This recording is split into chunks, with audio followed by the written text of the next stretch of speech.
Whitson, making her return to the International Space Station, her 5th flight, 2nd as a member of Axiom Space and the commander of Axiom Mission 4, and her previous 3 as a NASA astronaut servicing key missions to the International Space Station.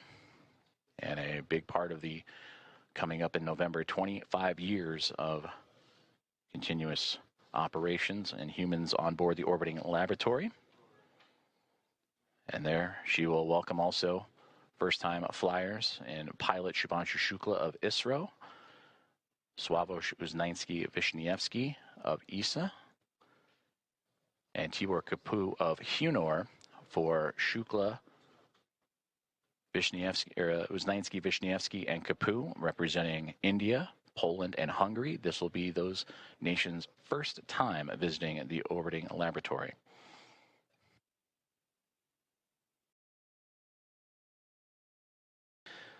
And with that, from Axiom Mission 1 through Axiom Mission 4, the International Space Station will have welcomed 14 different private astronaut crew members representing 11 different nations, showing how private astronaut missions truly expand access to the International Space Station for more nations, people, and opportunities.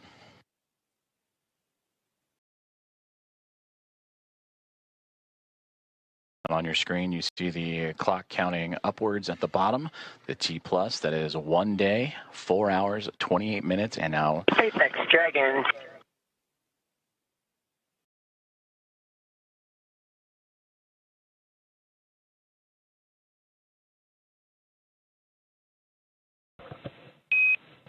Dragon SpaceX on the big loop.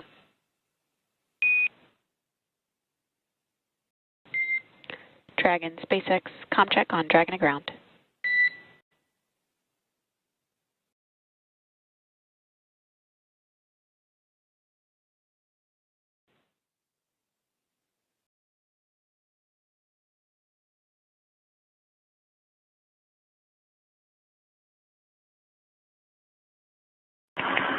SpaceX Dragon from the cabin mic on Dragon to ground. Peggy, I'm with you on Dragon to ground. Okay, here. Did you call for me, or did I misunderstand? I was returning your call. Okay, stand by for inventory. Copy, standing by.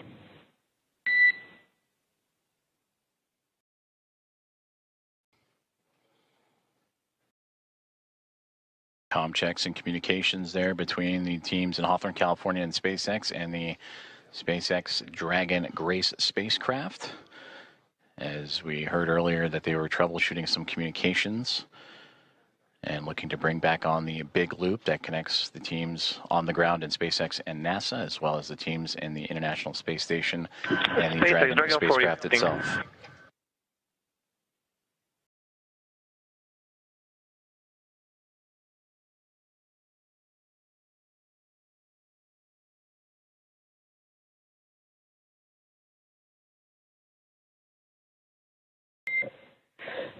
SpaceX Dragon 4 inventory reporting on Dragon to ground. And I'm with you on Dragon to ground. We are about to enter a LOS period for about 4 minutes, so we'll need to stand by.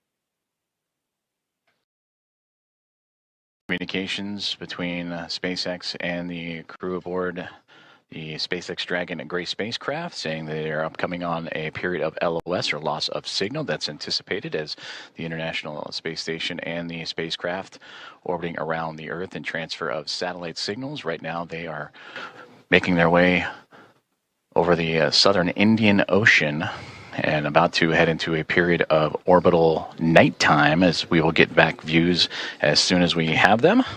And again, the spacecraft carrying Axiom at Mission 4 and the 4 private astronauts contact with the International Space Station at 5:31 a.m. Central Time, and expected to continue with hatch opening procedures as they have already driven the hooks, connected the umbilicals for power and communications, and NASA astronauts Nicole Ayers and Anne McLean working on those hatch opening procedures as we speak. And that will allow the crew to make its way from Dragon into the International Space Station, going from a crew of 7 aboard the orbiting laboratory to a crew of 11. And that'll be followed by welcome remarks at approximately 8:35 a.m. Central Time, 9:35 a.m. Eastern Time. Certainly an exciting moment for all of us here in Mission Control, but we want to check back in with our team over in Hawthorne as Axiom Mission 4 has arrived to the International Space Station. For as many times as we have had the privilege of supporting crews headed to and from the International Space Station, I'm certain that it is an incomparable experience. Something that unless you're on board, you can't possibly understand what it really feels like. Paul, and I'm confident that you and I cannot do it justice even attempting to tell everyone joining us today about it. So instead, we have invited Axiom Space's own commander, Michael Lopez Alegria, to share from his previous experiences. LA, MLA, or Commander, you've got a few designations, right? For those who may not know... How you doing, Paul? Good to see you, Ronnie. Hey, it's good to see you as well, sir. Thank you for joining us this morning. Yeah, good to be with you. So for those who may not know, I've got to share a few stats here just to make sure people understand who we have joining us today on the show. You've flown to space 6 times, 2 of those to Dragon, on Dragon for Axiom Space. You've got a running total of, say, 296 days, 16 hours, and 15 minutes, give or take or so, in space. You've conducted 10 EVAs over the course of your career, and when you're not in space, you're helping get others at Axiom Space to space, right? As our chief astronaut. Do I have all of that right? Sounds good. I'm not sure about the minutes and seconds, but everything else sounds right. That's awesome. Well, we want to spend some time with you and just ask you some questions about your experiences getting to the International Space Station. Obviously, you know a thing or two about rendezvous and docking. So the first question is simply, we've just watched Dragon Grace dock to the space station. You've done this several times. What's the mindset for a crew at this point in the mission? So as we get closer and closer, you know, we're transitioning from the phase where you're basically waiting to get to the ISS, and you're laser focused, especially the last 220 meters from what they call waypoint 1 into docking. A lot of focus on what's being shown on the displays. We have several parameters that we're monitoring: closure rate, the what they call the corridor, etc. There are a few things that could cause the system to stop or retreat or even break out, which means you'd come back and try to rendezvous on another day. So that's really what's going on, at least technically, I guess, in your mind. Obviously, emotionally, it's a completely different story. You know, you've been in there, in these cases, their cases, they've been in there for, you know, almost 30 hours since launch. Not a ton to do. And so they're very eager, I'm sure, to get aboard the ISS and start working. So for you, on your missions, say AX1 and AX3, what was this moment of the anticipation of the hatch opening? What was that like for you and your crew? You know, like a lot of spaceflight, it's very busy, and you're trying to juggle a couple of different emotions. I mean, obviously, one is you've got a lot to do. They're getting out of their suits. They're putting on their flight suits to get across. They've got some reconfiguration of the onboard systems to take care of. So on that plane, you know, you're sort of focused on the task at hand.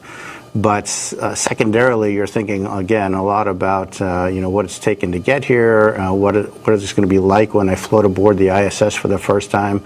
So there's an emotional component that is also pretty strong. A lot going on. So backing up even further, before you get to that kind of emotional moment of crossing the threshold, tell me a little bit more about the journey to get to that point. We on this end get to see launch, ascent, and then spacecraft separation. But after that, as you mentioned, you're kind of on your own. What are some of the hallmarks of your transit up to the station? Yeah, as you know, Ronnie, from the time of post-orbital insertion, when the Dragon is configured for on-orbit operations, until you really start the approach initiation, you're basically playing catch-up. And I heard it very well explained by John yesterday on the broadcast during launch, that it's basically you're on the same lane as the ISS, but now you've got to catch up. And the way we catch up is by having an orbit with a lower altitude than the ISS. So we actually go around the Earth a little bit faster each time. And with each lap around the Earth, we get closer and closer. And so there's not a ton to do. Those maneuvers to adjust the orbital altitude, we call them burns. They happen, first of all, automatically. Of course, we are monitoring when they're going on. But between those things, there's not a ton to do. The Dragon is a very efficient spacecraft for what it is meant to do, which is transit to get you from the Earth to the ISS. But it's not really cut out to be an on-orbit anything, really. So you're just sort of hanging out. They'll have they will have had a sleep period while they wait to get there. But there isn't a ton to do between those maneuvers, and so it's really kind of a hurry up and wait. Again, a lot like a lot of human spaceflight, very intense activities, followed by some pretty long lulls occasionally. And so then when do you get to go from that free-flying, like transit mode, to the rendezvous and docking phase?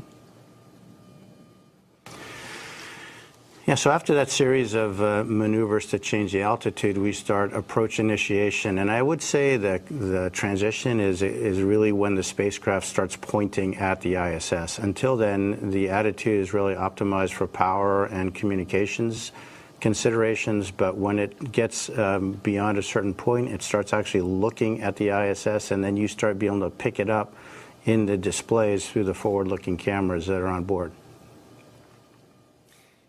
LA, you've described the moment of getting into microgravity as you've transitioned into another plane, another world, another moment. Can you share a little bit of that thought, that mindset, as you transition from obviously the acceleration of launch into microgravity and being in that other world? I'd love to hear your perspective on that transition.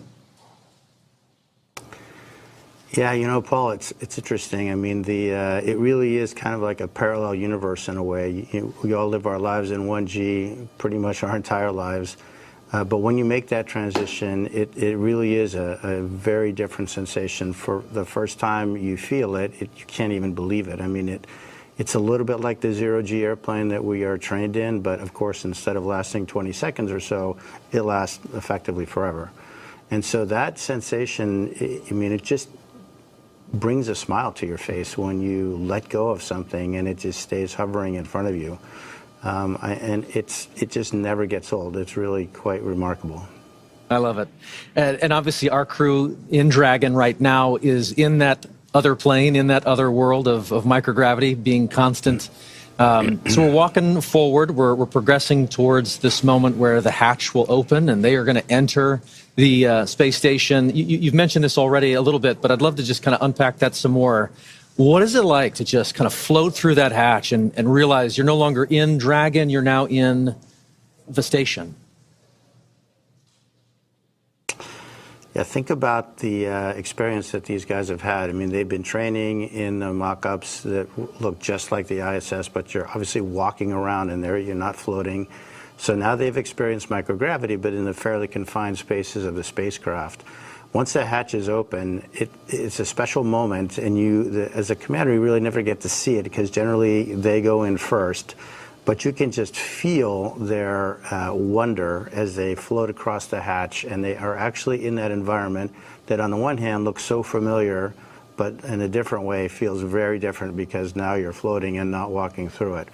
It's a similar experience, and I remember on AX-1 when the three first-time flyers saw the Earth from the first time from the Dragon spacecraft after we got into orbit. And again, I didn't see their faces because they were glued to the windows, but I could just feel, hear, and sense how excited they are, and it's a magical feeling And I'm looking forward to, to trying to perceive what that must be like for these three as they float aboard the ISS. One of the things we're really looking forward to with this crew is the welcome ceremony that's going to be today at 8:35 a.m. Central. Tell us a little bit about the history or the tradition associated with welcoming a new crew on board. Yeah, that goes back, obviously, 25 years or so when we first started having handovers aboard the ISS. But recently what we've done is added a pinning ceremony to that, and that is where Peggy, as a commander, will provide astronaut pins to the three new flyers, Shuk, Slav, and Tibor. And those pins will have a number associated with them, which is the number of orbital astronaut they are. So they will be the 634th, 35th, and 36th humans to have orbited the Earth in the history of humanity. So when you think about it, it's a pretty small number considering humans have been around quite a while. But it's pretty nice, and of course, to be greeted by the onboard crew, all 7 of them, lots of hugs, lots of different languages being spoken, and a lot of smiles. And so then after you have this great welcome moment, sharing all of that across different cultures, different teams, how quickly do you transition then to working together on station? Pretty quickly. You really have to hit the ground running. There are a few safety things that we go through with the ISS commander where they'll tell us some things that, of course, they have learned in the mock-ups again, but now this is for real. These are where things are located. This is what we expect you to do if this or that goes wrong. And then really it's off to work. We start transferring a lot of cargo out of the ISS. Most of that will be to support various scientific experiments that we're bringing on board. And then our lives get ruled by what we call the Optimus Viewer, which is basically a moving map of your schedule from the time you wake up to the time you go to bed. And it's pretty hectic. You've got, in this case, 14 days to get a lot of stuff done. Every detail is pre-programmed by the teams on the ground working with NASA. And we really have an effort to try to maintain that pace. Obviously, it takes a bit of time to get accustomed to floating around. Even though they've been in zero-G for over a day, they haven't been in zero-G in such a big open space. And so moving around, you've heard the term or the phrase slow is smooth and smooth is fast. They definitely will be practicing that. So there's a little bit of time for adaptation. There's quite a bit of time with the safety briefings that I mentioned. But after that, it's looking at Optimus Viewer and really getting started. LA, you've just mentioned that schedule is full and you jump right on into it, trying to stay ahead of that red line in that Optimus map you mentioned. But I'm curious, just looking back at AX3, your previous mission, what were some of the highlights for you personally on board the space station? We've learned a lot since AX1 and the progression through AX3, and I think one of the things we learned is that we really need to focus the commander's time on being available to the other crew members. So I would say one of the most gratifying things is giving them the time and space to sort of inhale, exhale, think about what they're doing, and take their time, because really the planners have done a great job fitting all of these activities into these 14 days, and there is enough time to do it. It doesn't do anybody good to get flustered and upset. You just go one step at a time, and then letting them have a little bit of time to look out that window, because that is a view that is spectacular and unforgettable. I think my advice to the crew would be, you have a huge responsibility. Your families, your colleagues, your space agencies, your nations are really counting on you, but at the same time, try to enjoy it. Try to really soak this in. This is generally a once-in-a-lifetime opportunity. And again, it's that balance between, sort of the focused, hard nails, technical work, and trying to really absorb the emotional experience, which is obviously very unique. Unique indeed. You just mentioned there that there's lessons to be learned that you share out with each of the crew members, and I know that you got a chance to do that with this crew ahead of their launch, I believe, in quarantine. So I'm curious if you could share some of those lessons learned with us. If you were preparing to take us up next, what would you share with us?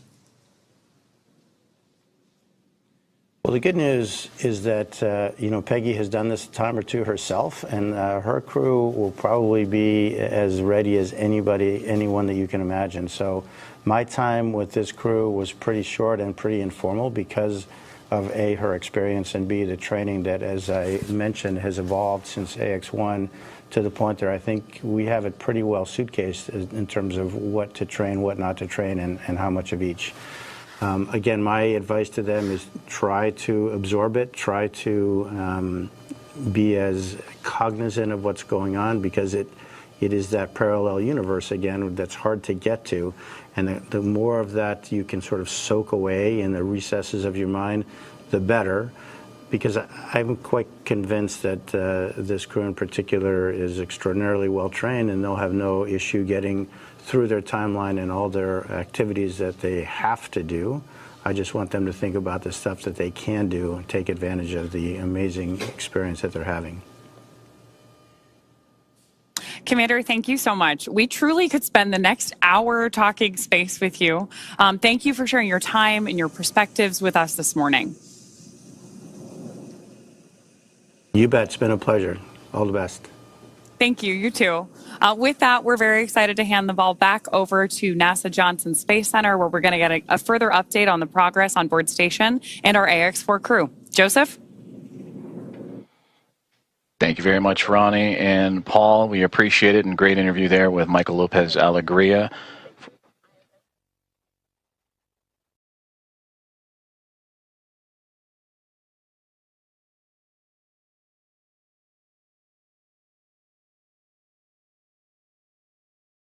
Dragon copy.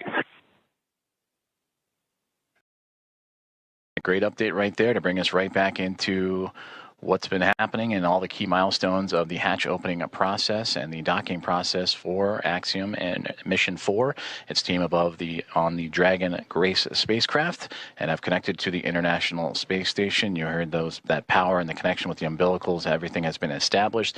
A hard mate has been created after the initial contact and soft capture connection and ring retraction. That was at 5:31 a.m. Central Time, so a little less than an hour ago. And we are still on board, as Ronnie, as you mentioned, tracking that welcome remarks and welcoming the crew formally on board the International Space Station around 8:35 a.m. Central Time. So far, everything's still being worked on in terms of those hatch opening procedures as the Dragon spacecraft has connected itself to the Node 2 Zenith port, or the space-facing port of the International Space Station, and we'll bring you back those views as soon as we have them, as we are continuing our coverage all the way up until those welcome remarks and bringing on the Axiom Mission 4 team, the fourth private astronaut mission to the orbiting laboratory. On board the International Space Station as we speak, as you heard, those comms checkouts and power and communications checkouts continuing to roll on along. NASA astronauts Nicole Ayers and Anne McLean, who monitored Dragon's progress throughout the morning, from the approach initiation burn all the way through to the contact and capture.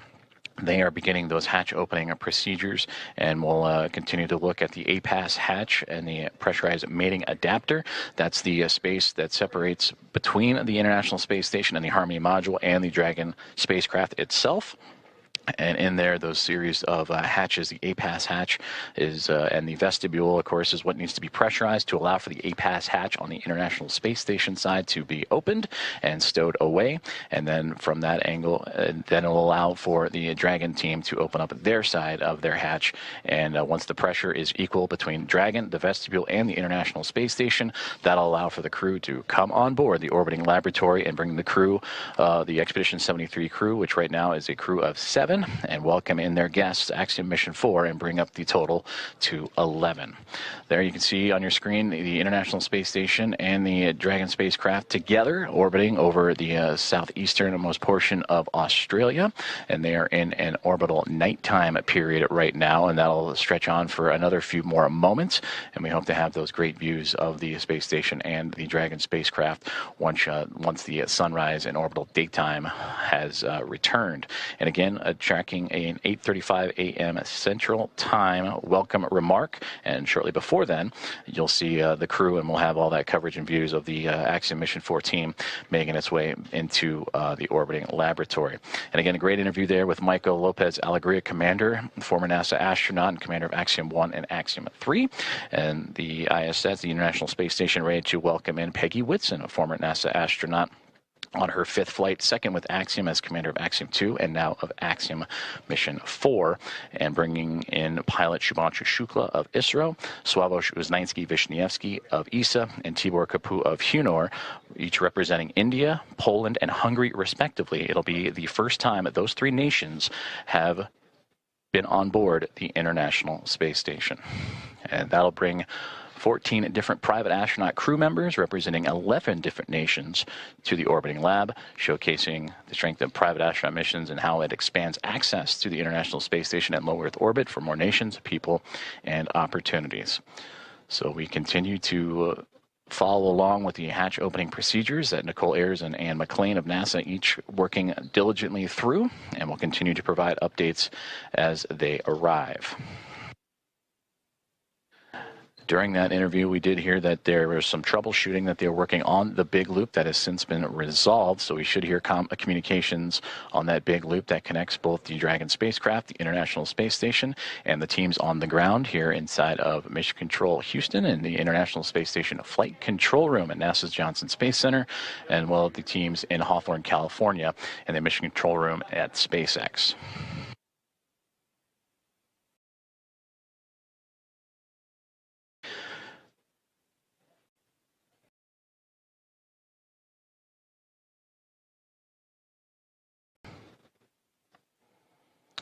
Currently on board the International Space Station.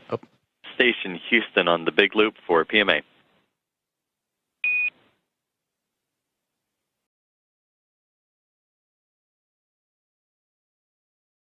Station, go ahead on the big loop.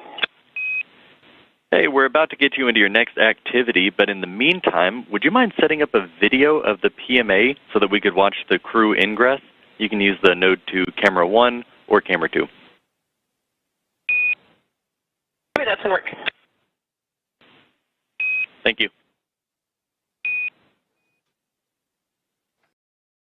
Communications from the ground here in Mission Control Houston up to the International Space Station, that PMA, pressurized mating adapter, and that is where NASA astronaut Nicole Ayers is currently operating in the hatch opening procedures, and they're asking to set up a camera so we can get live views in and witness the Axiom Mission 4 crew as they ingress or enter the International Space Station. So we will keep an eye out for those views coming from that pressurized mating adapter just inside the Zenith, Node 2 Zenith port of the International Space Station, that space-facing port. Before those communications, I'm going to say aboard the International Space Station as we speak, the 7 members of the Expedition 73 crew, featuring Anne McLean and Nicole Ayers, who are prime characters in today's docking operations, joined by Takuya Onishi of JAXA and Kirill Peskov, alongside NASA astronaut Johnny Kim, Sergei Ryzhikov, and Alexei Zubritsky.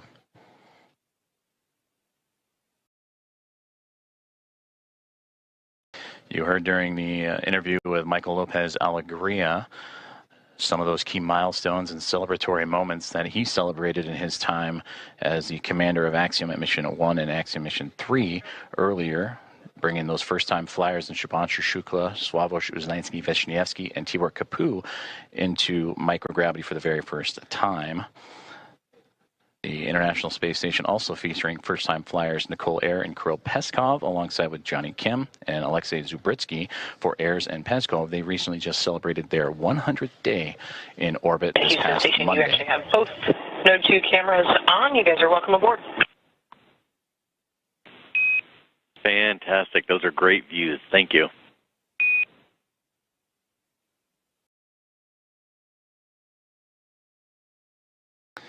And there you see the live view that the team on board the International Space Station has just set up for us to see as we are inside the pressurized mating adapter, looking into what will be the APAS hatch that will eventually be pressurized, and the vestibule pressurized, pardon me, to welcome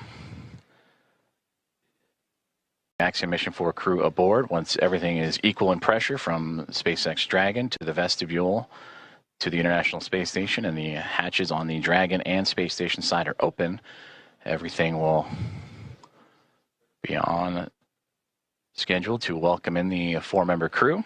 And the, again, welcome remarks tracking for approximately 8:35 a.m. Central Time, 9:35 a.m. Eastern. And you heard Michael Lopez Alegria talking about the pinning ceremony that will take place during those welcome remarks. I'm looking forward to seeing those as the team aboard the International Space Station continuing to work through their hatch opening procedures.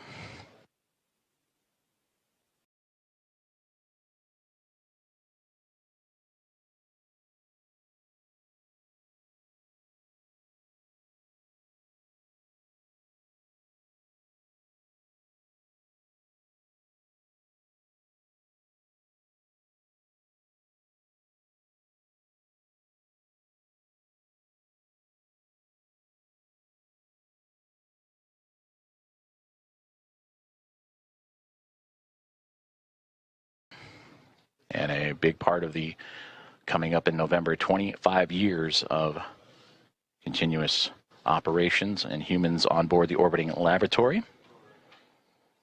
And there she will welcome also first-time flyers and pilot Shubhanshu Shukla of ISRO, Sławomir Uznański-Wiśniewski of ESA, and Tibor Kapu of Hunor. That's the space between the Dragon spacecraft and the International Space Station. That area has been exposed to vacuum of space, so that needs to be brought up to 1 atmosphere, or about 14 psi, what we know here on Earth as the pressure at sea level. And the flight controllers here in Houston will continue to monitor that pressure and temperature readings inside and verify that everything is leak-free before we go ahead and open up the hatches.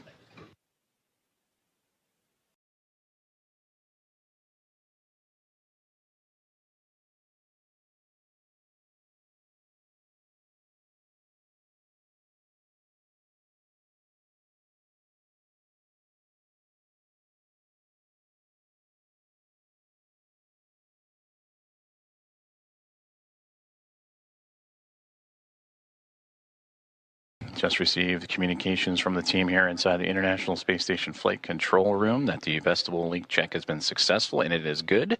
So they will continue to move forward with the hatch opening procedures. And again, you heard in the interview with Michael Lopez Alegria, slow is smooth, smooth is fast, as these teams making sure everything is sealed up and safe as they continue through hatch opening procedures.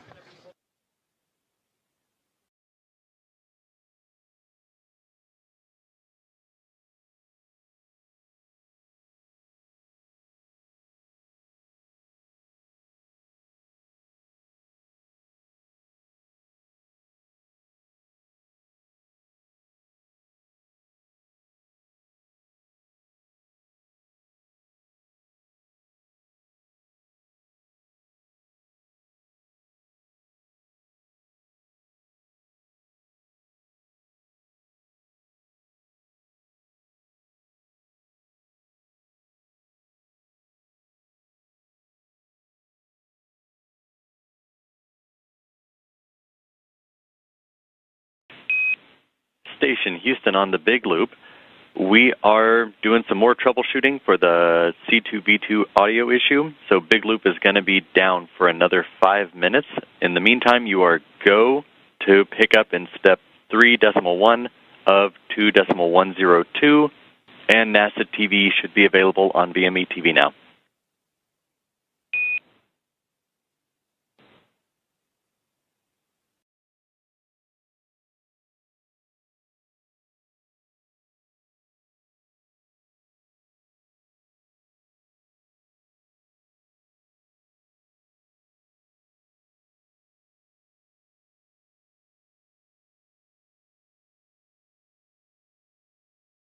You heard communications radioed up to the crew aboard the International Space Station on the Big Loop that they are continuing with the troubleshooting of that communications as we are looking live up towards that Node to Zenith hatch in the Harmony module, and you see several members of the Expedition 73 crew in and out of the field of view. That is Nicole Ayers going into the pressurized mating adapter and continuing hatch opening procedures, and she is wearing the long-sleeved navy polo. And the red polo that just flew by, that is Expedition 73 Commander Takuya Onishi. We've also seen glimpses of Anne McLean in the field of view, as well as certainly everybody aboard the International Space Station anxious and excited to welcome Axiom Mission 4 with Commander Peggy Whitson, pilot Shubhanshu Shukla, mission specialist Sławomir Uznański-Wiśniewski, and the mission specialist Tibor Kapu aboard the orbiting laboratory.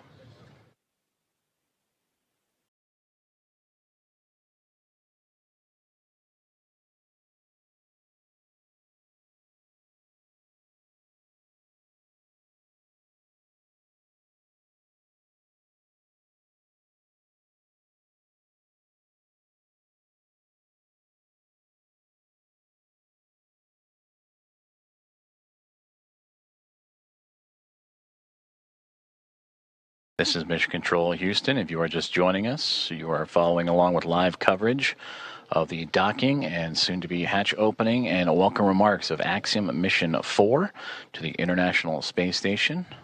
The mission began with the launch off of Launch Complex 39A and NASA's Kennedy Space Center yesterday morning at 1:31 a.m. Central, 2:31 a.m. Eastern.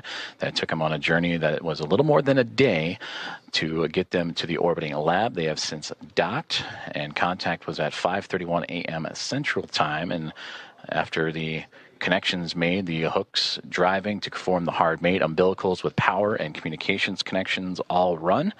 Now it is those hatch opening procedures and leak checks that the crew is currently working through aboard the International Space Station, while the crew aboard the on 2 for step 3.2, seeing about 0 for the DBTT, looking for your go to continue.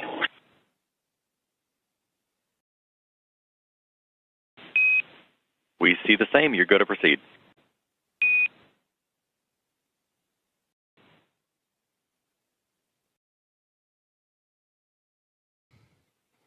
And continued communications as Nicole Ayers once again floating into that pressurized mating adapter and continuing those hatch opening procedures to welcome Axiom Mission 4.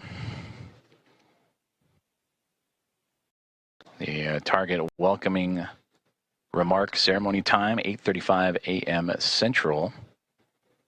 So a little more than 2 hours from now as leak checks and pressurization checks continue on before the APAS hatch and the vestibule and all procedures can be completed.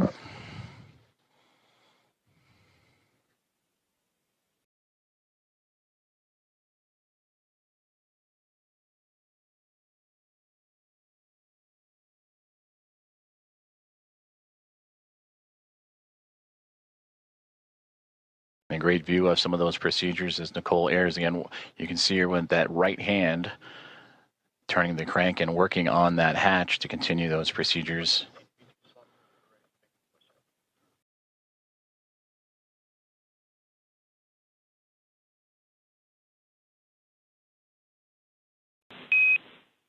Dragon, station, this is Houston on the big loop for comm checks.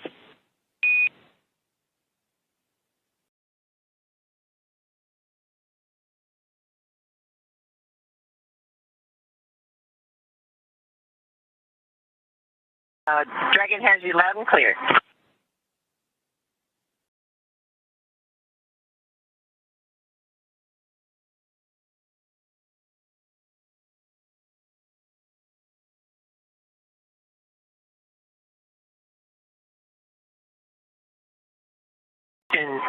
Dragon on the big loop, we have you loud and clear. And Dragon, we read you the same.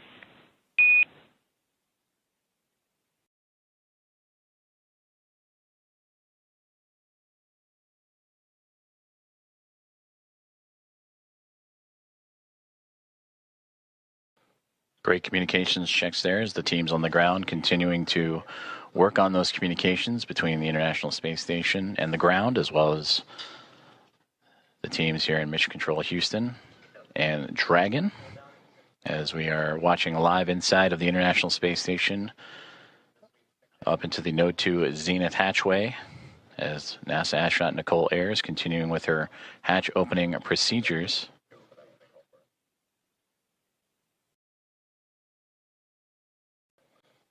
Docking of Axiom Mission 4 to the orbiting laboratory occurred about an hour and 10 minutes ago at 5:31 a.m. Central, and since then the crews for both station and inside Dragon have been going through those procedures and making sure everything is as it needs to be, including the proper leak checks and stowage from both perspectives, before continuing on with hatch opening procedures and welcoming remarks. We'll continue to provide updates, and you'll hear calls on the big loop of all four parties: NASA's Mission Control and the International Space Station Flight Control Room, SpaceX in Hawthorne, California, and the teams and the Expedition 73 crew aboard the International Space Station, and Axiom Mission 4 aboard the Dragon and Grace Dragon Houston on the spacecraft. big loop. Stand by for hardline audio config.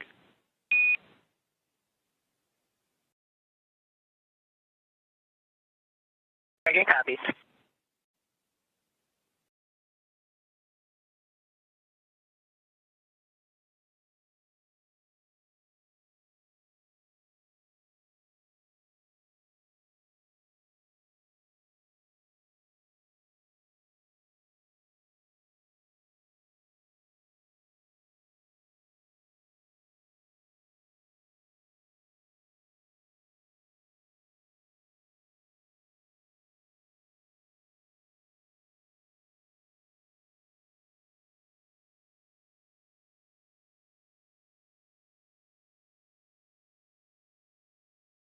Also a part of these procedures, and once hatch opening continues to move along, the crews will install IMV ducting to help mix the air of the space station environment with the air inside of Dragon and seal up some of those lithium hydroxide cartridges that scrub the carbon dioxide inside of the Dragon spacecraft. And that was on their ride to the International Space Station. They'll also check some vent valves as we go, and maybe need a little bit more time on board, but these last final checks are crucial to make sure everything is good to go, since it will remain docked to the International Space Station for nearly 2 weeks.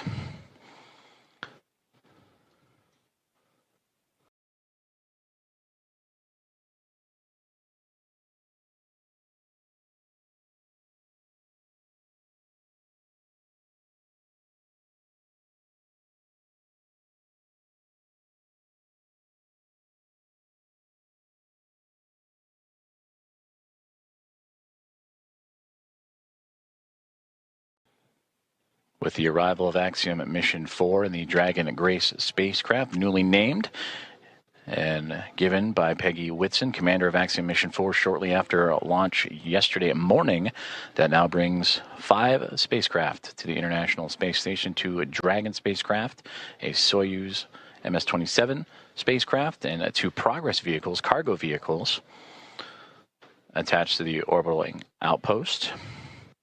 For Dragon, it is Endurance and Grace, connected to the forward and now Zenith ports of the Harmony module, with 2 Progress vehicles and that Soyuz MS-27 also connected.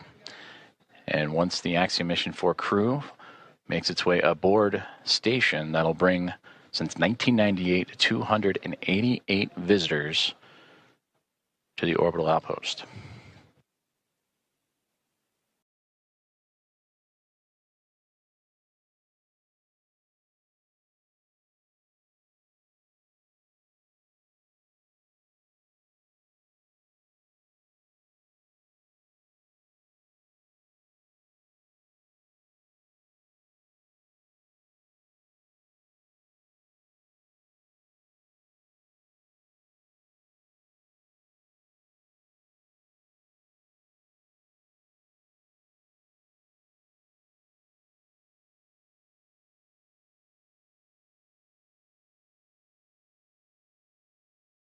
Nicole Ayers, NASA astronaut, has returned to inside the pressurized mating adapter and working on the APAS hatch and hatch opening procedures.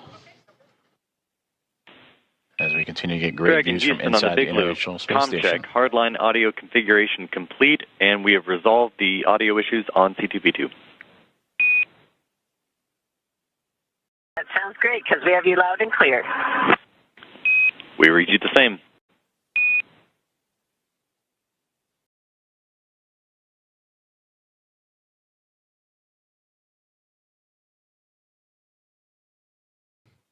And that was a good communications checkout from the teams on the ground up to Dragon Grace on the C2V2 line, common communications for visiting vehicles, and that communications line connecting all parties.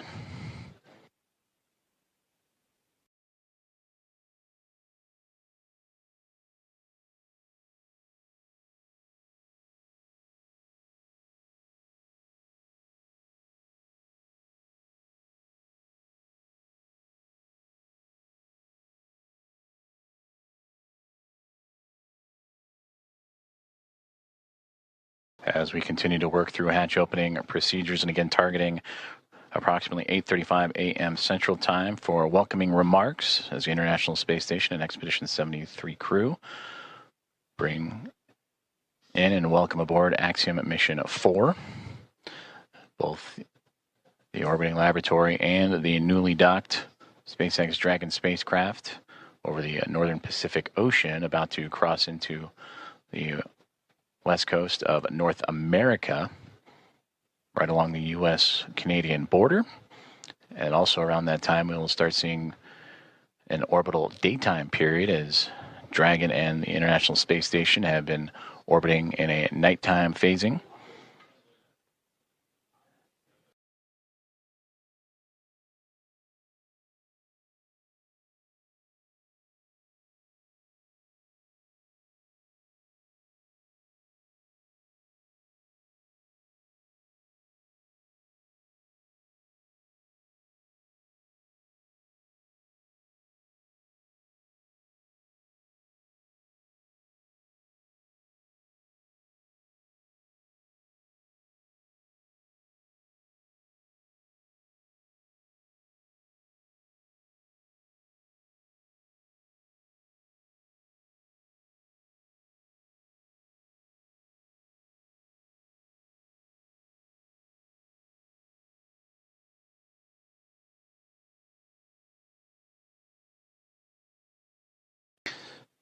Currently experiencing a satellite handover period, and we'll continue to bring you the live views from the International Space Station, both inside or exterior.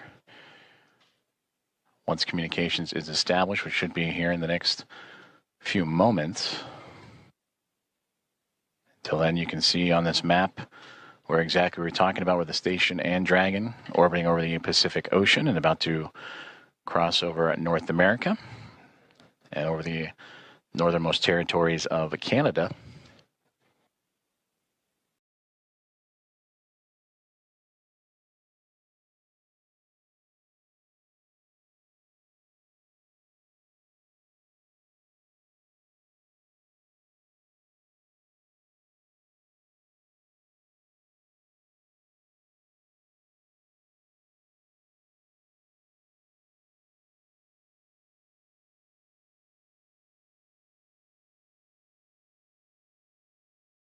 As we wait for those communications to return, to recap, Axiom Mission 4 has connected with the International Space Station after launching from NASA's Kennedy Space Center yesterday morning at 1:31 a.m. Central Time to connect with the space station at 5:31 a.m. Central this morning. So a little more than a day's transit, and where it would execute a sequence of burns to raise its altitude and close the distance between Dragon Grace and the International Space Station through a phase burn, boost burn, close burn, transfer burn, and then eventually the co-elliptic burn to make sure that the spacecraft is on the same pathway as the International Space Station and able to make its way up and over top of it to connect to the space-facing port of the Harmony module, the Node 2 Zenith port, as we now get views back inside of the International Space Station. That is a view from the other side. We mentioned the space-facing port. That is looking up into where the hatchways will be to allow for the Axiom Mission 4 crew to pass through and be brought aboard the International Space Station. For Peggy Whitson, commander of Axiom Mission 4, her second flight as an Axiom commander after previously serving as commander of Axiom Mission 2. This is her 5th flight and return to the International Space Station, where she continues to build on an impressive career, the most experienced United States astronaut. Entered the mission with 675 days to her credit, and will certainly add to that record-setting total in her time aboard the orbiting laboratory, and bringing up pilot Shubhanshu Shukla of ISRO, Sławosz Uznański-Wiśniewski of Polsa, and Tibor Kapu of Hunor. And for Shukla, Uznański-Wiśniewski, and Kapu, representing India, Poland, and Hungary, respectively. For those nations, it'll be their first time coming to the International Space Station. Nicole Ayers.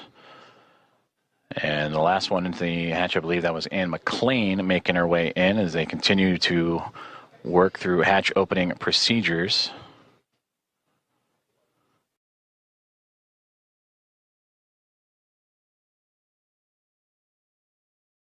In the middle there, that is Expedition 73 Commander Takuya Onishi of JAXA. And then you just momentarily saw NASA astronaut Johnny Kim float in and out of view as the crew working together to continue these procedures, moving around some equipment, and to allow for the access to the APAS hatch. After successful vestibule pressurization and checks. And that's the operations that Nicole Ayers is working on right now with Takuya Onishi.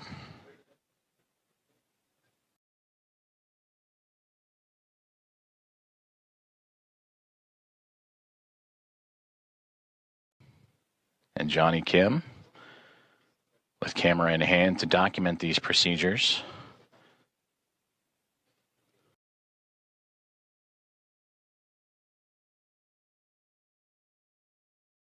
And again, just on the other side of this hatchway is where the Axiom Mission 4 crew going through procedures of their own, inventory and doffing their suits that they wore on the uphill ride to their initial orbit. And after an off-duty period would put back on for those dynamic phases of flight, starting with the approach initiation burn that occurred earlier this morning.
If you are just joining us, good morning from Mission Control in Houston in the International Space Station Flight Control Room, as we are looking live inside of the International Space Station as NASA astronauts Nicole Ayers and Anne McLean, alongside with Commander of Expedition 73 and JAXA astronaut Takuya Onishi, going through a hatch opening procedures. And there you can see as the team has worked together to open up that APAS hatch. and continue on with those procedures to welcome aboard eventually the Axiom Mission 4 crew with the welcome remarks. Currently still targeting. The big loop, the APAS hatch is open and no condensation observed on the seals. Houston copies. Looks great. Thank you. A perfect call down right there, as that is the APAS hatch that we were just mentioning that Nicole Ayers and team have opened up and radioing down the status and condition of that hatch with no condensation reported.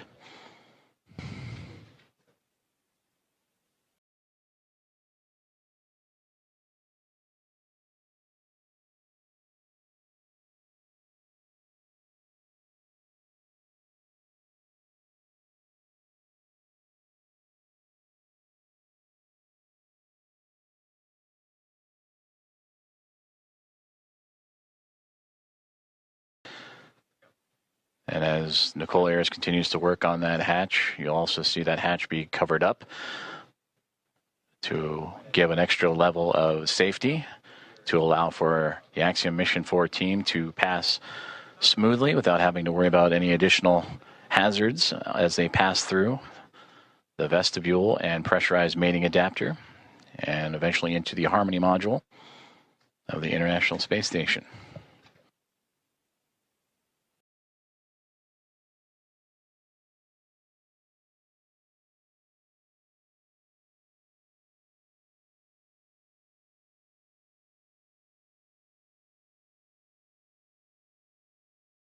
Another step in this hatch opening procedure is the removal of the docking cross, which it looks like that is what Nicole Ayers is working on as we speak. And you sometimes catch glimpses of it on the docking procedures that was exposed to the vacuum of space to help provide targeting for visiting vehicles. But that'll be another step in this hatch opening process, again, to help clear the way for that pass-through between the Dragon SpaceX Grace spacecraft and the International Space Station.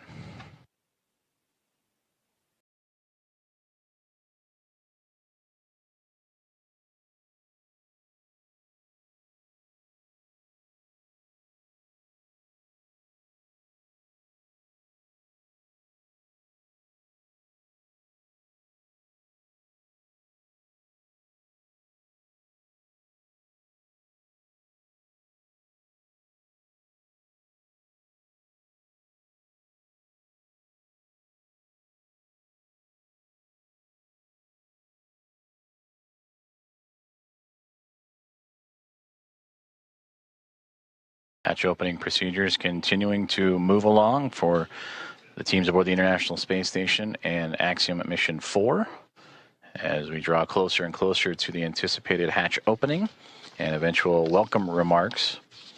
And we thank you for tuning in and joining us this morning as we are live from the International Space Station Flight Control Room in Houston, Texas, and monitoring Nicole Ayers as she continues to work through those step-by-step procedures. As the hatchway, there you see the large square structure just off to the right-hand side of our field of view with that window in the middle was Station opened up. Houston on the big loop. Just want to clarify, we want the standoff cross stowed in the standoff cross cover bag.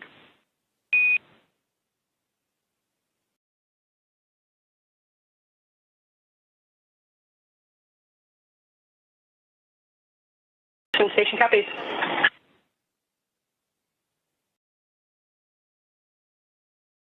And that's the teams here on the ground assisting the astronauts on board the station with those hatch opening procedures. As again, that zenith hatchway we were just mentioning before the comms opened to the right that allowed Nicole Ayers and team to pass through.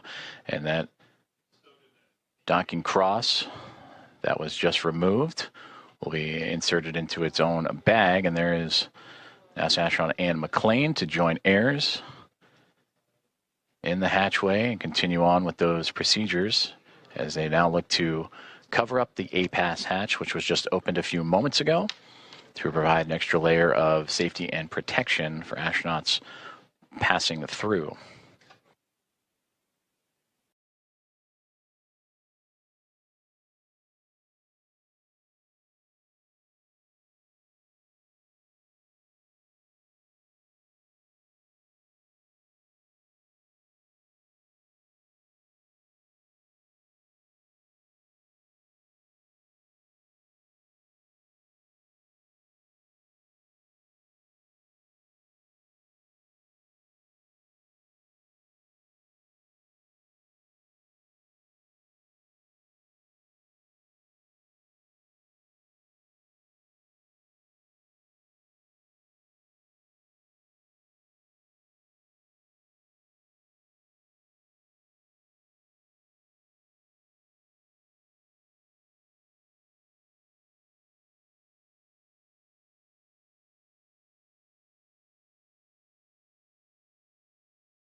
SpaceX Dragon, suit drying is complete.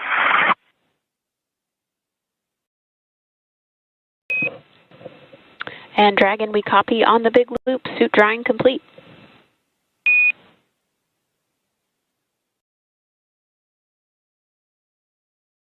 Good insight there from the Axiom Mission 4 perspective of their procedures that they are currently going through in anticipation of hatch opening, and welcome remarks as they make their way into the International Space Station after connecting and docking to the International Space Station about an hour and a half ago.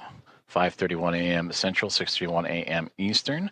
They went through their procedures, inventory, and stowage, and doffing of their suits that they wore from launch yesterday morning from Cape Canaveral, Florida, and NASA's Kennedy Space Center, and then during the dynamic portions of operations, and are now settling into their flight suits that they will bring in and wear as they cruise into the International Space Station. And that's the view we see from the orbiting laboratory is NASA astronaut Anne McClain and Nicole Ayers working through their procedures for hatch opening. The APAS hatch is open after successful vestibule pressurization and checks.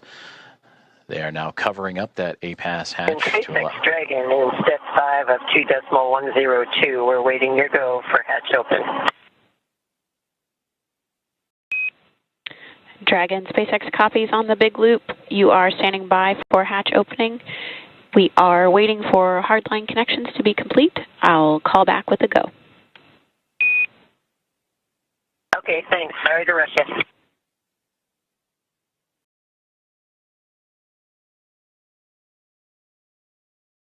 And there you heard Axiom Mission 4 Commander Peggy Whitson radioing down to the team at SpaceX. They are awaiting the go for hatch opening. I'd imagine the crew aboard the Dragon Gray spacecraft anxious and excited to float into the International Space Station for the very first time.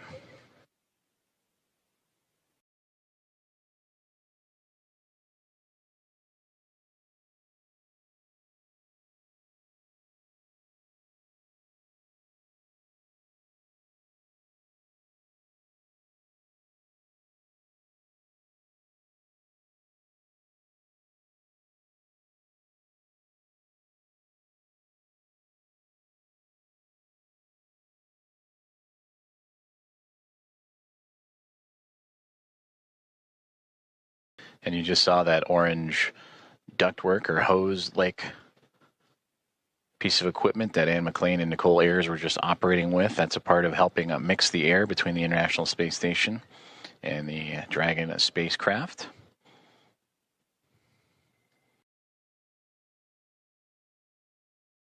Continue to check some vent valves as well, so it just might be a little bit more time before we welcome the crew on board. But these final checks, again, critical to making sure that everything is good and sealed tight with no leaks and no issues, as Dragon Grace will be docked to the International Space Station for approximately the next 2 weeks.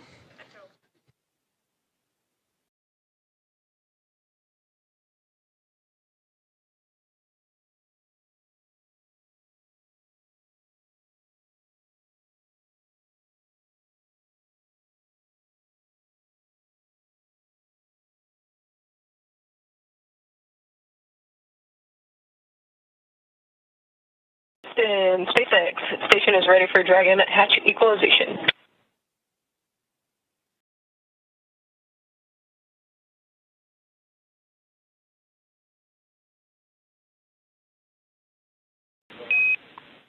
Houston copies, stand by.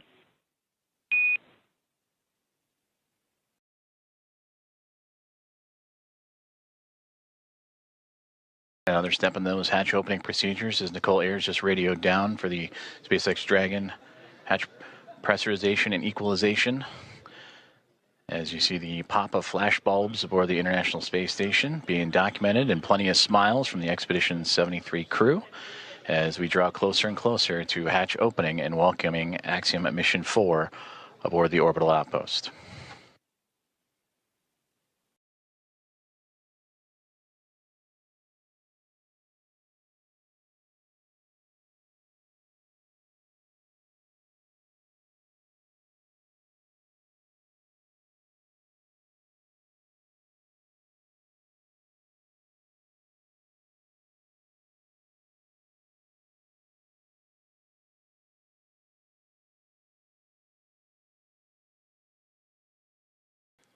Meanwhile, here on the ground inside NASA's Mission Control, the International Space Station Flight Control Room, anticipation also building up as the room starting to fill with NASA leadership as well as the Athena flight team continuing to work through the hatch opening procedures.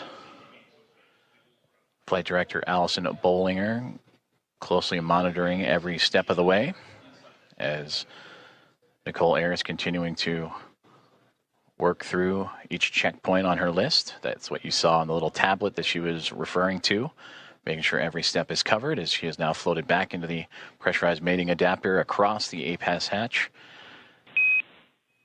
Station Houston on the big loop. We're still working some ground config actions before we're ready for equalization.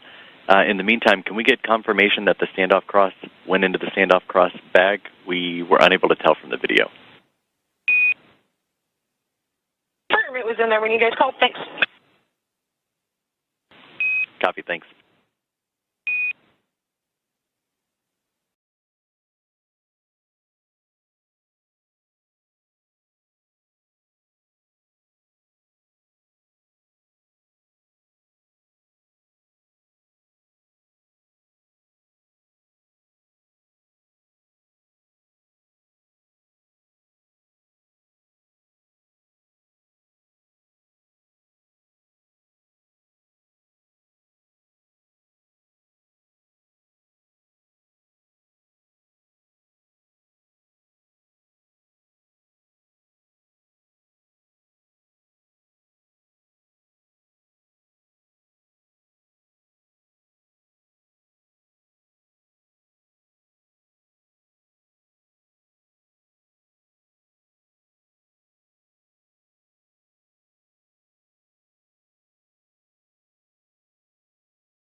Hearing communications from teams on the ground as they continue to work through hatch opening procedures and making sure all pressurization and leak checks are good and everything equal between the Dragon spacecraft and the International Space Station before the hatches can be formally opened on both sides.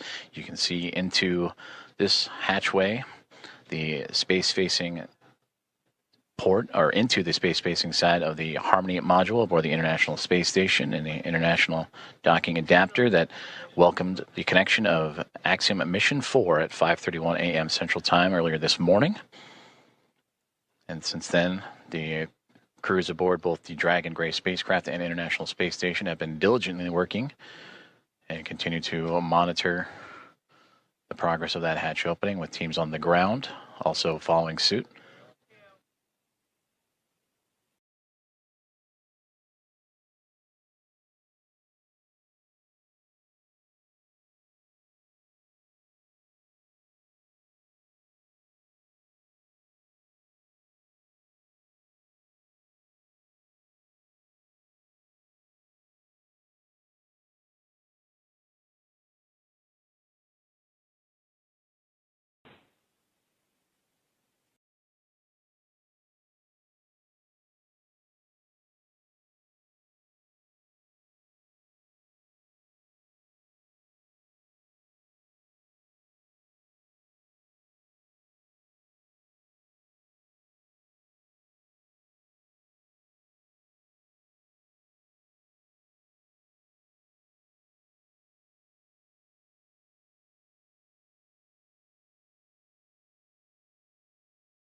Station Dragon Houston on the big loop. Stand by for equalization. Expected to take 1 minute.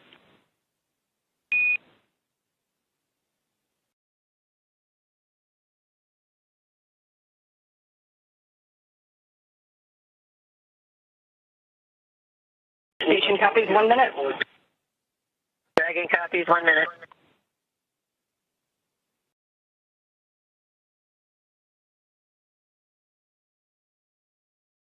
Great communications there from all teams here at NASA's Johnson Space Center and International Space Station Mission Control Room, teams in the SpaceX in Hawthorne, California, and everyone aboard the Dragon SpaceX Grace in Axiom Mission 4 and the International Space Station as we continue to march towards the hatch opening to welcome Axiom Mission 4 aboard the orbiting laboratory.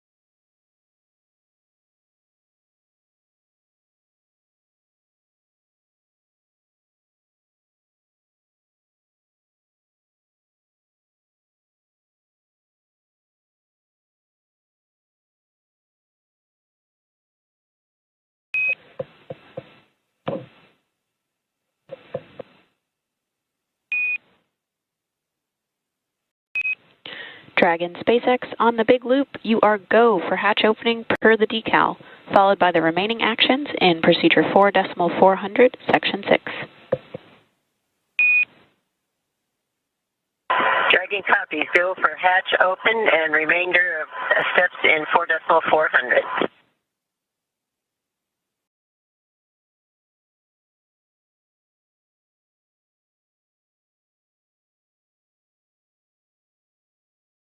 We are go for hatch opening is what you have just heard. And if you are just now joining us, you are tuned into live coverage of the arrival of Axiom Mission 4, the International Space Station.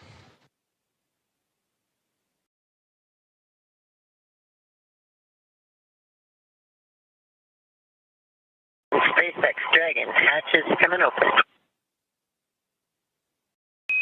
SpaceX copies.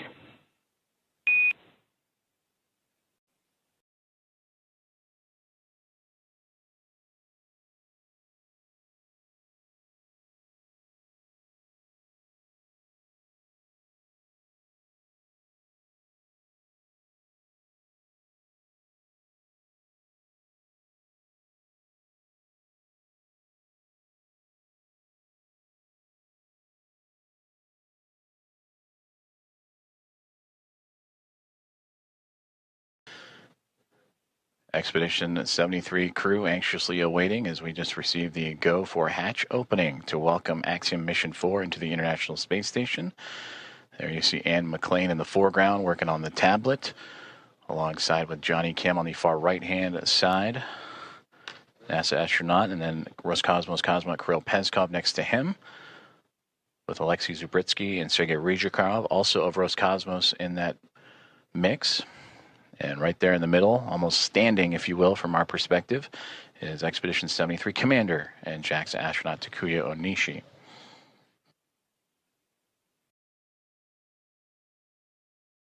From this view, they are looking up. SpaceX Dragon, hatch is open at 12:14, and we're requesting the go for the LiOH change.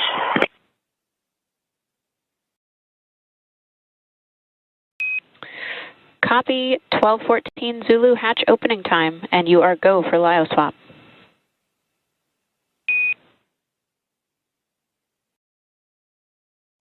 And there you heard that the hatch is open and confirmed at 7:14 a.m. Central Time, as the hatches are open between SpaceX Dragon Grace spacecraft and the International Space Station.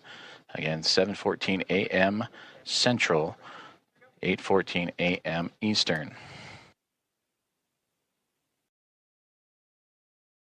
And you heard also the swaps of the LiO canisters. That's the lithium hydroxide cartridges that scrubbed carbon dioxide inside of the Dragon spacecraft on the ride to the International Space Station.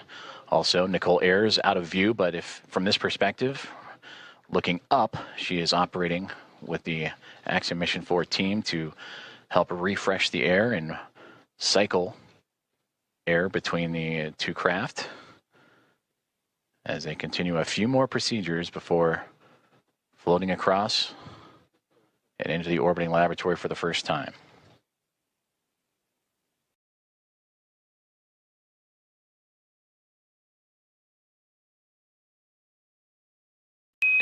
Dragon SpaceX on the big loop for LiO cartridge.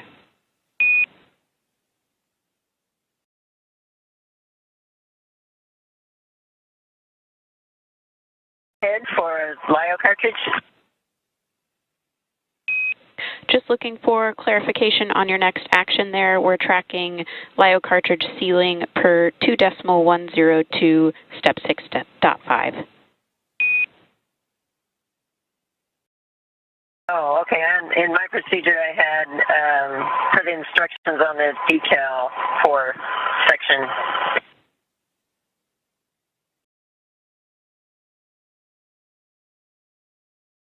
For section 4 of the instructions on the decal.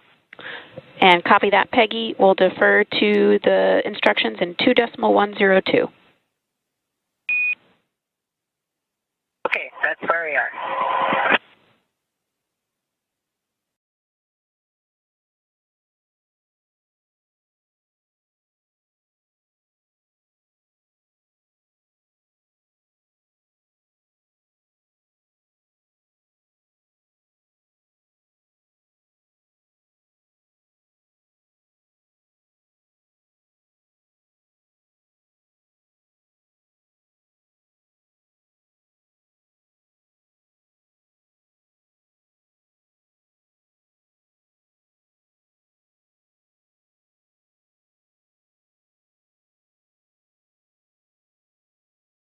You just heard communications between Axiom Mission 4 Commander Peggy Whitson and the teams on the ground as they were talking about the swapping of the lithium hydroxide cartridges as the hatch has been opened between the Dragon spacecraft and the International Space Station just a few moments ago at 7:14 a.m.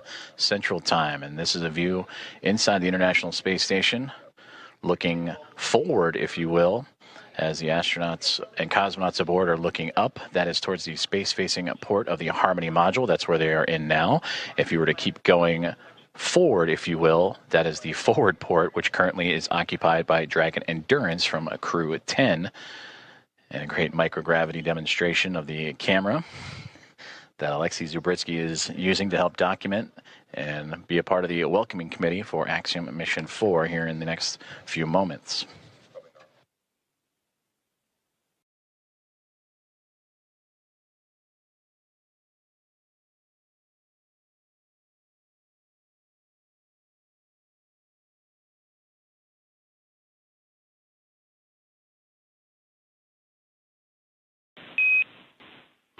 Dragon Houston on the big loop. Just to confirm, we want to make sure IMV duct installation is complete before we do LiOH cartridge sealing. Yes, the IMV duct installation is complete. My bad, I didn't get it reported.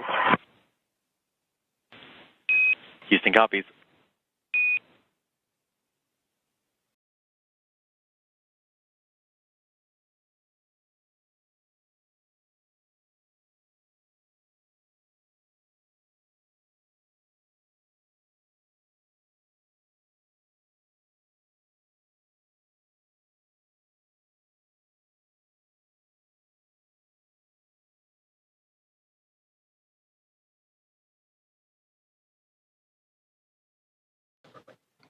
Now we switch views from pretty much the point of view of what the astronauts have been looking at. From what we have seen, they were looking up, and this is the shot up into that Node 2 Zenith hatchway of the Harmony module. That is Nicole Ayers, NASA astronaut, just on the other side of that APAS hatchway, working with the Axiom Mission 4 crew.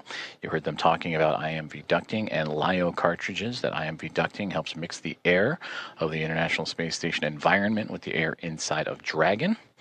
And then also looking to seal up some of those lithium hydroxide cartridges that are used to scrub carbon dioxide from the air in the spacecraft on their journey to the International Space Station. And that journey started yesterday morning, 1:31 a.m. Central Time, 2:31 a.m. Eastern, as they would launch on the SpaceX Dragon, newly named Grace spacecraft, on a Falcon 9 rocket from Launch Pad 39A at NASA's Kennedy Space Center, and would chase down the International Space Station earlier this morning at 5:31, nearly 2 hours ago, 5:31 a.m. Central, 6:31 a.m. Eastern, a little bit more of a day's transit. Houston and SpaceX Dragon arrival configuration is complete.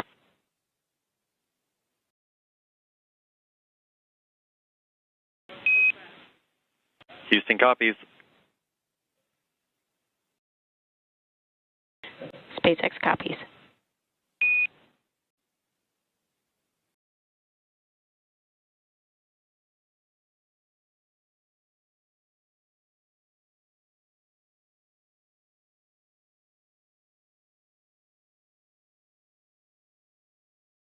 Continuing to target a welcome ceremony or welcome remarks in the near future at 8:35 a.m. Central Time. So a little bit more than an hour from now is Axiom Mission 4 and the International Space Station continuing to work through hatch opening procedures, but getting close, you can start to see a little bit of a window of opportunity that was just on the other side of astronaut Anne McLean and Nicole Ayers there, as they are working on IMV ducting, mixing the air of the station and Dragon, and lithium hydroxide cartridges, stowage and swapping out.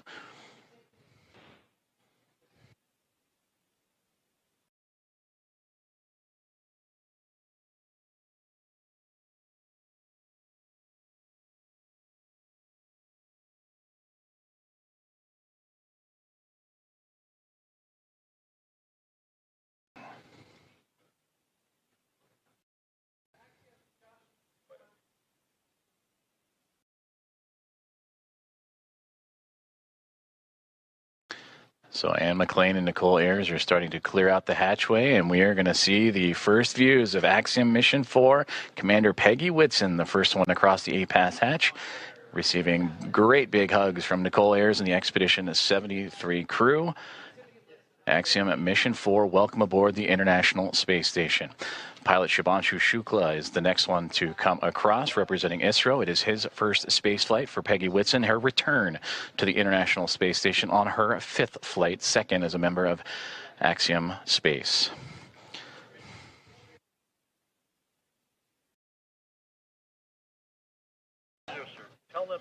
Sławomir Wisniewski of ESA, representing the nation of Poland. And their first visit to the International Space Station is next to cross the hatchway. And warm hugs all around. And applause breaking out here inside of Mission Control Houston and International Space Station Flight Control Room. And Tibor Kapu, the fourth and final member of Axiom Mission 4, representing Hunor and the nation of Hungary. Their first visit to the International Space Station as well.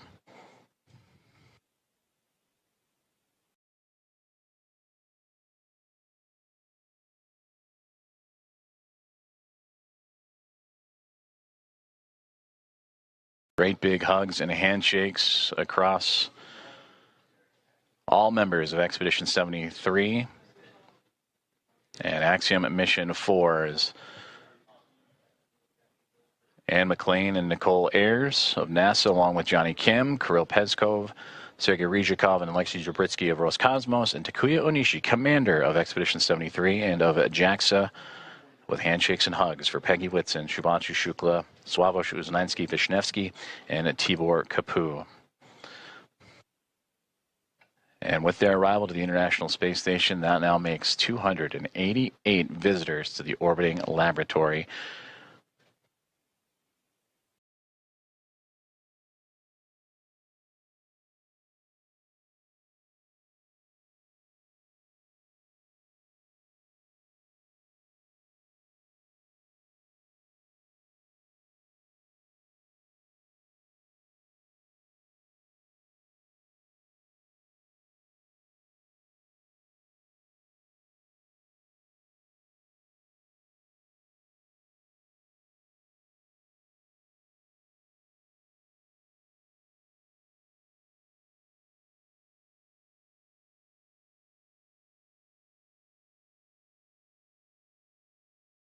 Axiom Mission 4 is now aboard the International Space Station.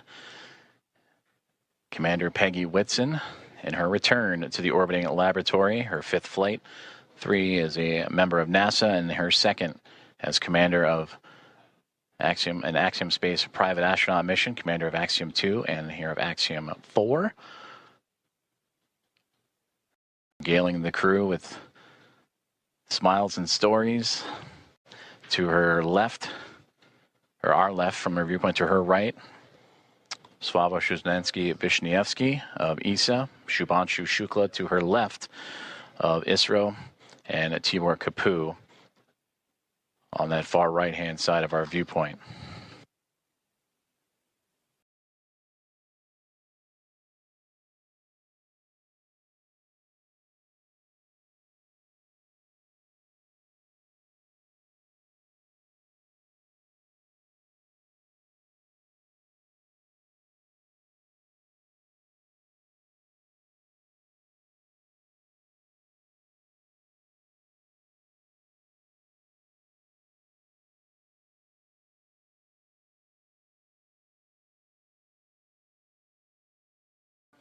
The crew is safely aboard the International Space Station. Welcome again to Axiom Mission 4.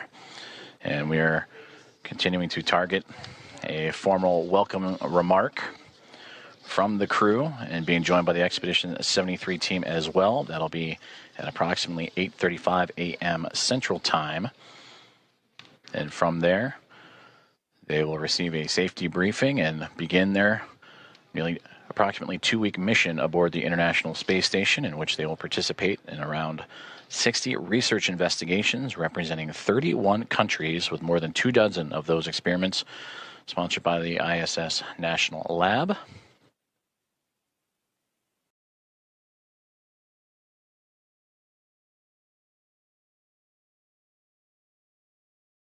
And there they all are, waving back at our coverage here inside of the International Space Station Flight Control Room. Station Houston on 2. Thanks for the wave. Great to see everybody.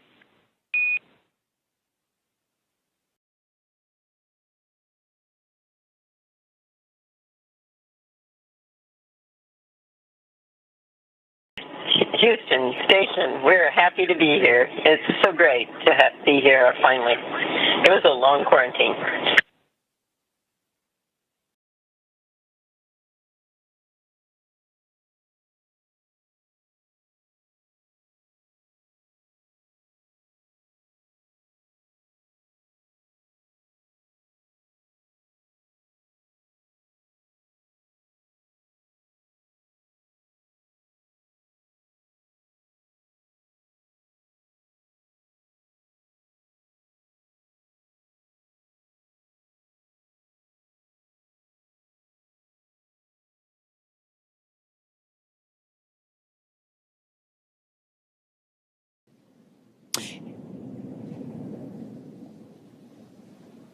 And with the crew now in the space station, we're going to wrap up our portion of the live joint coverage from Hawthorne.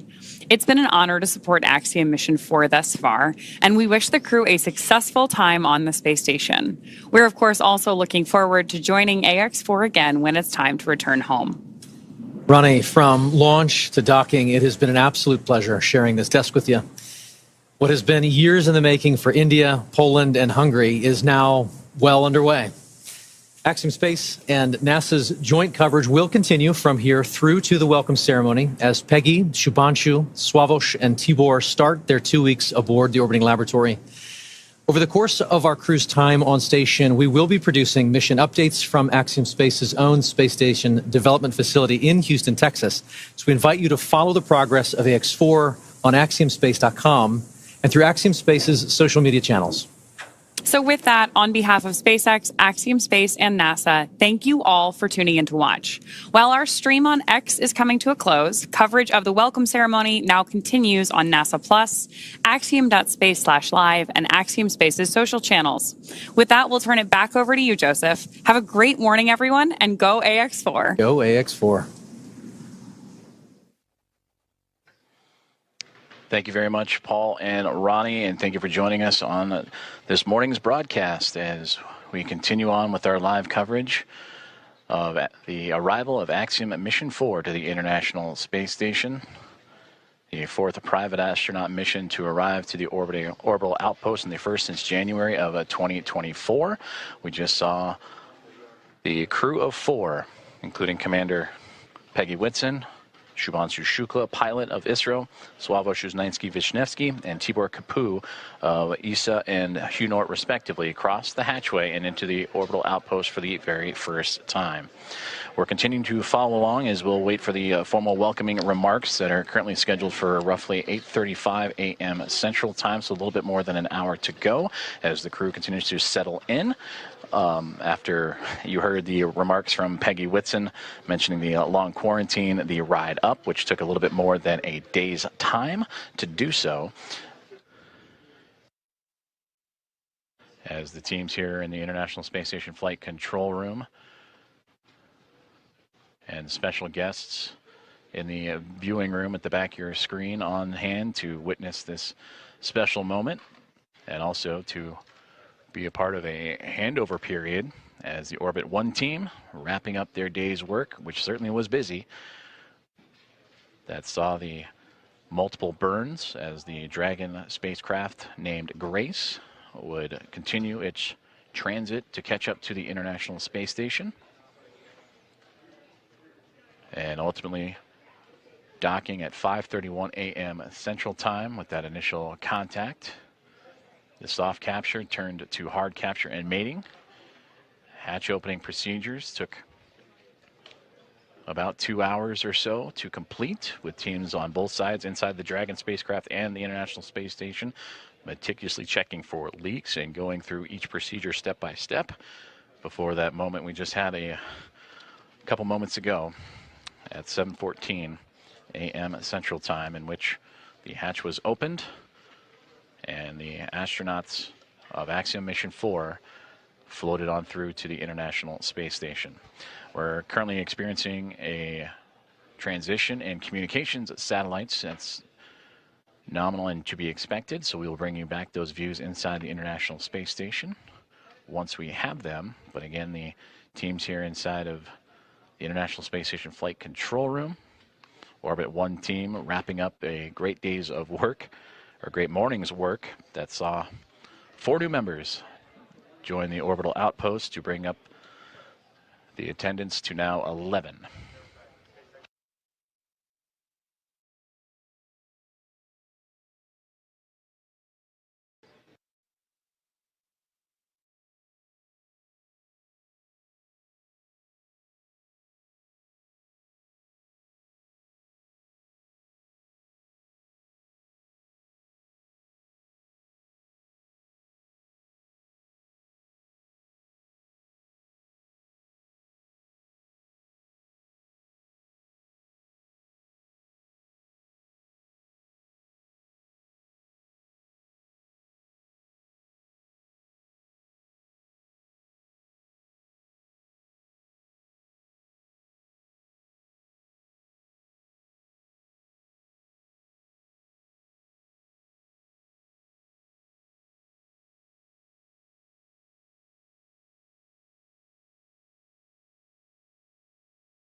This is Mission Control Houston as we continue our live coverage of the arrival and docking of Axiom Mission 4 to the International Space Station that occurred a little more than 2 hours ago as the team lifted off from NASA's Kennedy Space Center and Historic Launch Complex 39A yesterday morning at 1:31 a.m. Central Time to begin its little more than a day transit to the orbiting laboratory. And just a moment ago, the hatches were opened, and welcoming in Peggy Whitson, commander of Axiom Mission 4, Shubhanshu Shukla, pilot representing ISRO, in the nation of India, Sławosz Uznański-Wiśniewski of ESA, and the nation of Poland, and Tibor Kapu of HUNOR, as they have joined the crew aboard the International Space Station, and we will bring you those views as soon as we have them, as we are currently transitioning between communications satellites. We are targeting a formal welcome remark and ceremony coming up at 8:35 a.m. Central Time, in which the team on board the International Space Station will go through the proper voice and audio checks and visuals to perform that ceremony. Earlier in the broadcast, Axiom Commander Michael Lopez Alegria, former NASA astronaut, talked about what can be expected during that ceremony, including a pinning ceremony that Commander Peggy Whitson will perform for the newest members to go into low Earth orbit, and first-time flyers in Shukla, Uznański-Wiśniewski, and Kapu. And for those 3 representing India, Poland, and Hungary, they also represent the first visitors from those nations to the orbiting laboratory.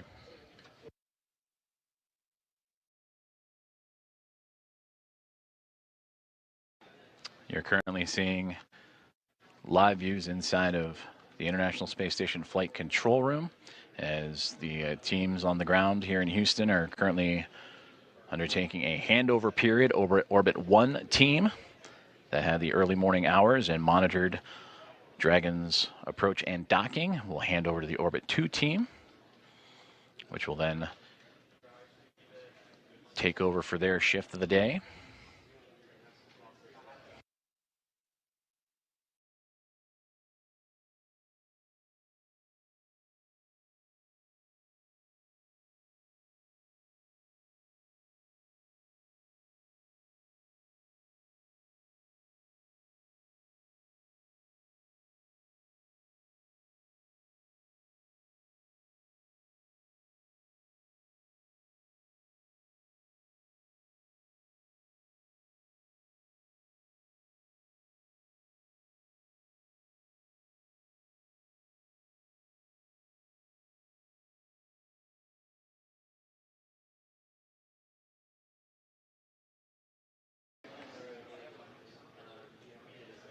Flight Director Allison Bollinger and her Athena flight team, that Orbit 1 team, undergoing the handover period as they will transition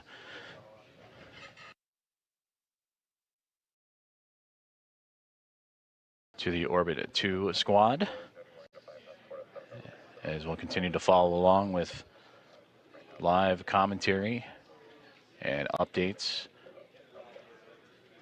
leading into the welcome ceremony and opening remarks on the arrival of Axiom at Mission 4.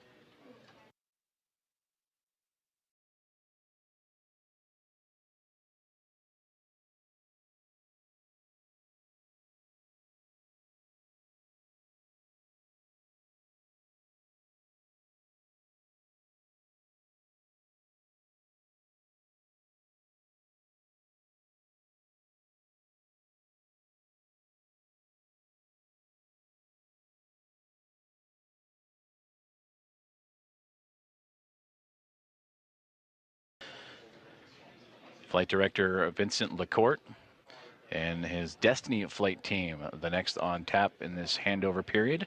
And there you see him in the foreground, setting up next to Allison Bollinger, Flight Director that just completed her shift, welcoming Axiom at Mission 4 and her Athena flight team as they continue their handover period. And as both teams monitoring the progress and preparation for the upcoming event, the welcome remarks from Axiom Mission 4 and their formal arrival to the International Space Station. And plenty of smiles and laughter throughout the room after a successful docking that occurred about 2 hours and change from now. And that was at 5:31 a.m. Central Time, in which the Dragon Grace spacecraft, soft capture, then hard capture, connected to the International Space Station and its space-facing port on the Harmony module. Hooks connected to form the hard mate, and then over the next 2 hours would begin the procedures to pressurize the vestibule, the gap between the Dragon spacecraft and the International Space Station. That was at vacuum. They wanted to bring the atmospheric pressure equal to that of what's inside Dragon and the space station, which is relative to here on Earth, which is equal to about 14 psi, which is sea level. And once that was able to be accomplished, the APAS hatch on the space station end was open. Shortly there followed by the pressurization and opening of the Dragon hatch. And that would occur at 7:14 a.m. Central Time. And now the crew is aboard the International Space Station, settling in after a little more than a day's transit to the orbiting laboratory. And we look forward to hearing from them here shortly for welcome remarks. And again, tracking around 8:35 a.m. Central.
This is Mission Control Houston as we continue our coverage of the arrival and docking and soon to be welcome remarks of Axiom at Mission 4 as they have locked up and synced up with the International Space Station earlier this morning. And the crew of 4 have since floated aboard the International Space Station, bringing up its population from the Expedition 73 crew of 7 to now a total of 11. And we will hear from Commander Peggy Whitson, pilot Shubhanshu Shukla, mission specialist Sławosz Uznansky-Wiśniewski, and mission specialist Tipu Kapoor here shortly. We are continuing a handover period. The Orbit 1 team, the Athena flight led by Flight Director Allison Bullinger, handing over to Vincent LaCourte, and the Destiny flight team. That'll be completed here in just a few moments. Meanwhile, the crew aboard the International Space Station continuing to get settled in and prepare for those welcoming remarks that will be a little less than an hour from now, about 50 minutes or so.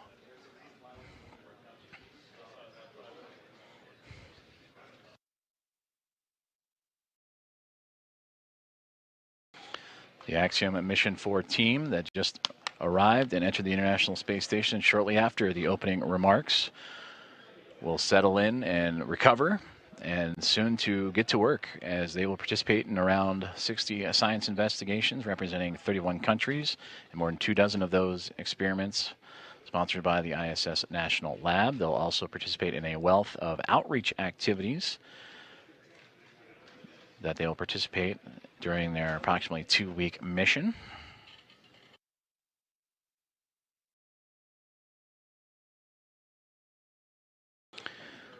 Starting with Axiom Mission 1 and now through Axiom Mission 4, the International Space Station has now welcomed 14 private astronaut crew members representing 11 different nations aboard the International Space Station, showcasing how private astronaut missions expand access to low Earth orbit, commercial space, and the space station, and bring that access for more nations, people, and opportunities.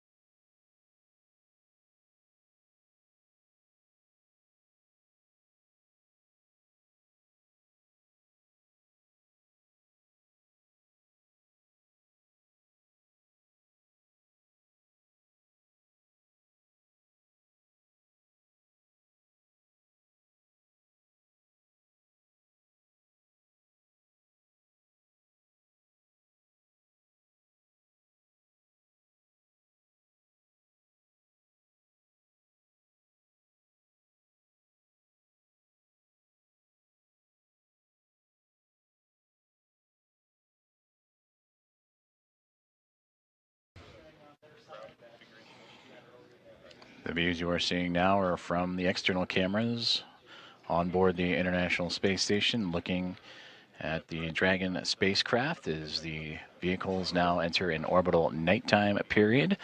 The two currently traversing across the southern Indian Ocean and about to cross the continent of Australia and make its way over into the Pacific Ocean.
Formal handover underway here inside of the International Space Station Flight Control Room at NASA's Johnson Space Center.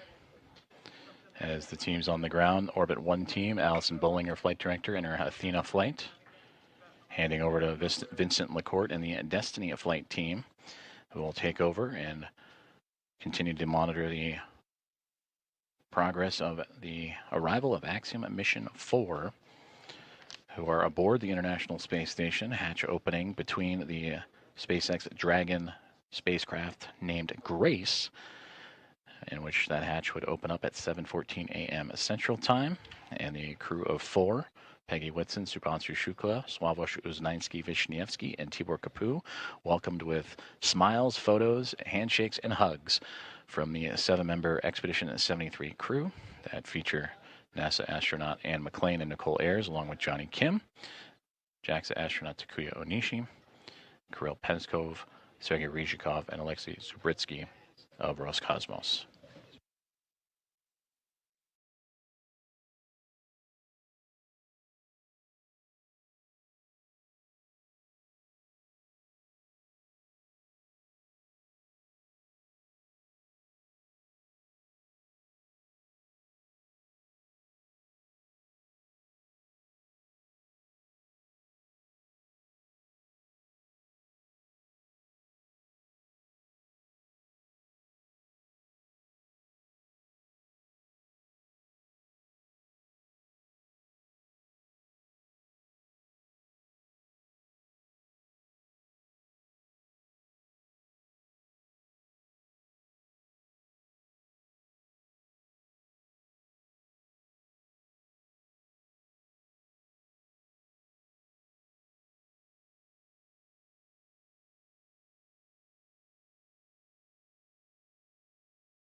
This is Mission Control Houston, as we have just completed the handover from the Orbit 1 to Orbit 2 flight teams inside the International Space Station Flight Control Room at NASA's Johnson Space Center in Houston, Texas, as the teams continue to monitor and proceed with what will soon to be the welcome remarks from Axiom Mission 4, as they have arrived, docked, and entered the International Space Station earlier this morning.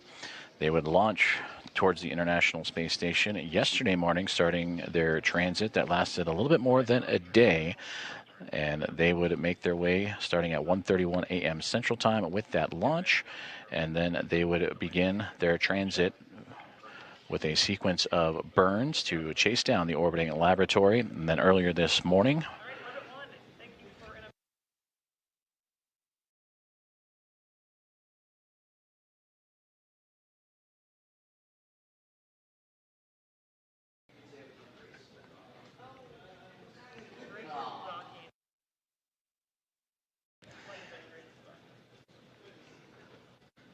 and pausing there for the final remarks from Flight Director Alison Bollinger, who oversaw today's docking of the Dragon spacecraft, aptly named Grace. And she said, graceful docking for the craft to the International Space Station in the space